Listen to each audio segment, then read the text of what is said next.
नमस्कार शिक्षक साथियों। आज की वीडियो में हम चर्चा करेंगे 500 विषय 509 इकाई 5 के। ये बहुत ही महत्वपूर्ण इकाई है। यदि आप सामाजिक विज्ञान वाले हैं तो आपके लिए ये बहुत ही महत्वपूर्ण इकाई है, इकाई 5। और तो चलिए देखते हैं कि इस इकाई में आपको क्या क्या देखने को मिलेगा। यह इकाई आपको प्राथमिक स्तर पर सामाजिक विज्ञान में सामाजिक एवं राजनीतिक जीवन से संबंधित प्रत्ययों के बारे में जानकारी प्रदान करेगी। तो इसे आप जो है पढ़ सकते हैं। प्रायः जो इस इकाई में राजनीतिक विज्ञान और अर्थशास्त्र समाजशास्त्र से संबंधित सवाल पूछे जाएंगे। तो देखिए आपके जो सवाल बनता है इस इकाई में, सामाजिक एवं राजनीतिक जीवन राजनीतिक विज्ञान अर्थशास्त्र एवं समाजशास्त्र से कैसे संबंधित है, ये आपको बताना है। तो ये बहुत ही महत्वपूर्ण है। देखिए सवाल को समझिए। सामाजिक एवं राजनीतिक जीवन राजनीतिक विज्ञान अर्थशास्त्र एवं समाजशास्त्र से कैसे संबंधित है। तो उत्तर है सामाजिक एवं राजनीतिक जीवन ने अपने अधिगम अनुभव मुख्य रूप से राजनीति विज्ञान अर्थशास्त्र तथा समाजशास्त्र से लिए हैं। राजनीति विज्ञान बच्चों को प्रजातांत्रिक प्रक्रिया तथा सहभागिता से परिचित होना सिखाती है। अर्थशास्त्र बच्चों को आर्थिक क्रियाकलापों जैसे उत्पादन उपभोग वितरण विनियम आदि से परिचित होने के योग्य बनाता है। समाजशास्त्र बच्चों को जाति वर्ग तथा धर्म आदि के बंधनों को तोड़कर एक सभ्य समाज का महत्वपूर्ण सदस्य बनाती है या सिखाता है। तो यहाँ पर देखिए सवाल को समझना है और बहुत ही शॉर्टकट में उत्तर दिया गया है, आप आसानी से याद कर सकते हैं। रोबिन्स के अर्थशास्त्र अध्ययन की दुर्लभता एवं चुनाव उपागम के विशिष्ट पहलुओं को बताइए। रोबिन्स ने अर्थशास्त्र को विज्ञान के रूप में परिभाषित किया जिसमें अंतिम तथा न्यूनतम साधन के बीच संबंधों के रूप में मानवीय व्यवहार का अध्ययन किया। ये रोबिन्स से संबंधित जो है आपके स्वयं टेस्ट में भी क्वेश्चन आया था, जिसका वैकल्पिक उपयोग है। रोबिन्स के आर्थिक अध्ययन की दुर्लभता तथा चुनाव उपागम के विशिष्ट पहलू निम्न प्रकार हैं।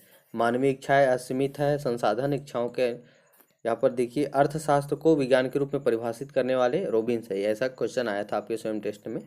संसाधन इच्छाओं के अनुपात में सीमित दुर्लभ है, संसाधनों के विभिन्न वैकल्पिक उपयोग हैं, समान तथा सेवाएं कल्याण कार्य को पूर्णत करेगी या नहीं, यह अर्थशास्त्र को संबंधित नहीं है। यदि समान और सेवाएं मानवीय इच्छाओं को संतुष्ट करती है तो अर्थशास्त्र में उनका अध्ययन होना चाहिए। समाज के संसाधनों को विभिन्न इच्छाओं की संतुष्टि के लिए कैसे बांटा जाना चाहिए, यह अर्थशास्त्र से संबंधित है। फिर आपका जो तीसरा जो सवाल है, सामाजिक विज्ञान पाठ्यक्रम के सामाजिक एवं राजनीतिक जीवन के पहलुओं के अधिगम के शैक्षणिक सिद्धांत क्या होने चाहिए। देखिए क्या होना चाहिए। सामाजिक विज्ञान पाठ्यक्रम का पहलू सामाजिक एवं राजनीतिक जीवन के अधिगम को मुख्य रूप से एक परस्पर क्रिया तथा प्रायोगिक शैक्षणिक स्थिति की आवश्यकता है। अधिगम को बच्चे के दैनिक जीवन की स्थितियों से संबंधित होना चाहिए। बच्चे के सांस्कृतिक एवं सामाजिक संदर्भ को सामाजिक एवं राजनीतिक जीवन की संपूर्ण शिक्षा अधिगम प्रक्रिया में उच्च प्राथमिकता दी जानी चाहिए। इस क्षेत्र के अधिगम के लिए उपयोग की गई शैक्षणिकता को सृजनात्मक जटिल समझ तथा समस्या समाधान की योग्यता की सुविधा बच्चों को प्रदान की जानी चाहिए। इस विषय के शिक्षण अधिगम की शैक्षणिकता को खेल के द्वारा या अधिगम मनोरंजन के द्वारा अधिगम तथा स्वयं करने के द्वारा अधिगम का अनुसरण किया जाना चाहिए। भारत में पाई जाने वाली विभिन्न प्रकार की विविधता क्या है। भारत में विभिन्न प्रकार की विविधता विद्यमान है। उनमें से कुछ जाति भोजन की आदत वर्ग धर्म संस्कृति कपड़े त्यौहार जानवर एवं पक्षी शहरी, ये सब जो है भारत में विविधता है, अलग अलग है कहना चाहिए। प्रारंभिक स्तर पर सामाजिक विज्ञान में सामाजिक और राजनीतिक जीवन की विषय वस्तु बताइए।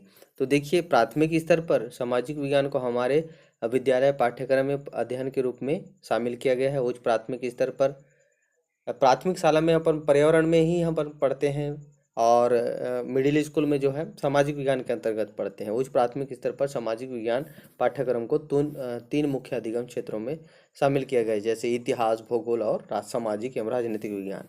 फिर आपका नेक्स्ट जो सवाल है, अंतिम सवाल, सामाजिक और राजनीतिक जीवन प्रारंभिक स्तर पर सामाजिक विज्ञान का एक घटक है। तो यहाँ पर देखिए सामाजिक और राजनीतिक जीवन प्रारंभिक स्तर पर यानी कि प्राथमिक स्तर पर सामाजिक विज्ञान का एक घटक है।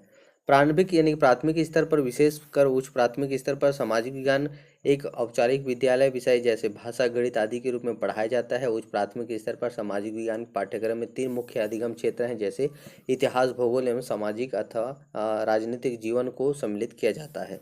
उच्च प्राथमिक स्तर पर सामान्यतः 6वीं से लेकर 8वीं कक्षा तक को शामिल किया गया है।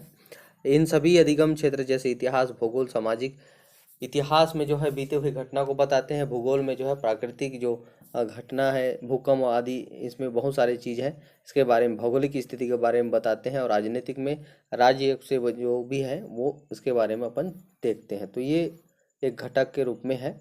इस प्रकार से आपका जो महत्वपूर्ण इकाई है वो समाप्त होता है। आप इसे पीडीएफ में डाउनलोड करना चाहते हैं तो गूगल में जाकर आप सर्च कीजिए www.20u क्रिएशंस, ध्यान रहे 20u क्रिएशंस।